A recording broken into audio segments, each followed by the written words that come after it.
Hey, Ag Teacher Thoughts here, coming at you with another video. Today I'm going to introduce you to Helleboris. So Helleboris are a very early spring plant, one that's one of the first that comes up and blooms for us in the garden. So these are tucked away in a shady area on the backside of a hill on my property. And I've got a couple of different varieties here. I was not the one that planted them. They were actually planted by a previous homeowner.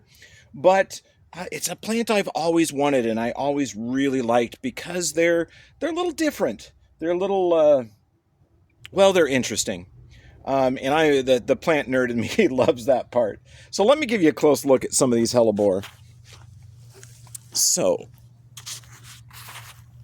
we have two different varieties going on here.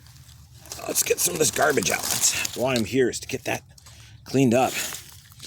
So we'd have two different varieties here. So this is more of a pink variety. So it's got this bloom that is bell-shaped. It does hang upside down.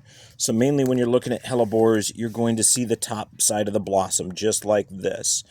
And if you tip it up there, then you see the stamen and the pistil down inside. And I've got a pink variety and a white variety. So here is the white on the inside. Lovely, lovely white. And then I've got a couple of the pinks. Now again, these are not ones that I planted. They were planted by a previous homeowner and plant lover. And she planted these here on this hillside. And it just so happens to be underneath a mulberry tree. So it is an area that is shaded all year long. Well, at least it's shaded during the important parts. So hellebores are a shade plant, so we do want to make sure that they have shade for them to be in. Now, one of the other things that's really nice about having hellebores here on our property is that even though we're in the city, we're right next to some very rural areas of northern Idaho. And there are a lot of deer that actually come in. They do come into our backyard. They travel up through our side yards. And anything that they find delicious, they are definitely going to eat, either spring or winter. We have a couple of them that are, I guess you'd call them handicap deer. So they are missing the functionality in some limbs. So when they come into a garden, they don't tend to leave very quickly. They eat just about everything they can find as they hobble about. So having something that's deer resistant is very important. The other thing is believe it or not, in the town we're in, it's about a town of about 30,000.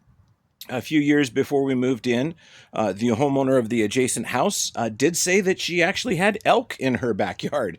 So we have elk as well as deer that come in here. So having a plant that is resistant to browsing by both of those is very, very useful. Now, the other thing that's unique about hellebores is they are in a way a evergreen. So these are last year's leaves. I've seen some hellebores keep leaves possibly 2 years, but I think these are just last year's leaves. And then the new leaves are coming out right now. So when you're managing hellebore, don't prune off the leaves until they themselves die. Because whatever damage you do to them, you're going to have for the entire season. So make sure that you're not hurting those, and you're letting them be just as they are. So they are. The other thing about them is they are fairly slow growing. It's not a super quick one. I know that these have actually kind of struggled. I've been in here trying to clean these up today to get some of the leaves out. We have tumble trash that's come in from the street, so I got to get that out too. But the other thing is, in this area, we do have an infestation of escargot snails. So that would be your edible snails. Lewiston, Idaho used to be an up-and-coming area, and they brought in the finer things of Europe, and one of those, unfortunately, was escargot snails. So I know a lot of people say, hey, leave the leaf litter, but really, I need to get in here and get the last remnants of the English ivy out. So this whole area was covered in English ivy. I'm getting that out, and I'm getting the leaf litter out so that I can have access to the slugs and snails to protect my plants. But there is remnants of ivy in here that we're still trying to get out. This whole hillside was actually buried in ivy. So the hellebores are actually recovering from that. They're getting a chance to take off and be better. But yeah, again, this is one of the first blooming plants in my yard. I do have some crocus out front that are in bloom. But the other thing I added is I did add some bleeding hearts in here, and they are just barely starting to come up. So we will talk about those more when they start to come up. I planted all of those rhizomes last fall. There we go. There's one there. You can see that nice and close. And they are another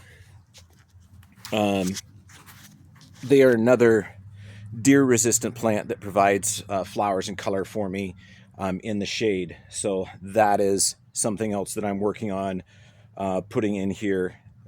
This is definitely a 1970s landscape that needs to be totally reworked. You know, we're right by a street, so we get trash that blows up in the area.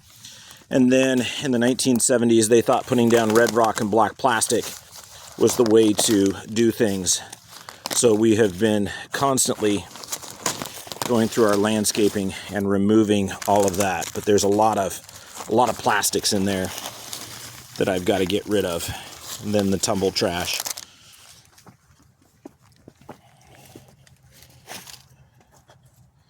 So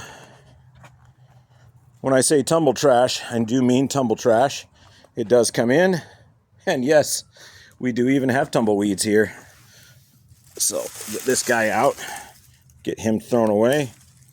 But we have stuff that does tumble in from out along the way.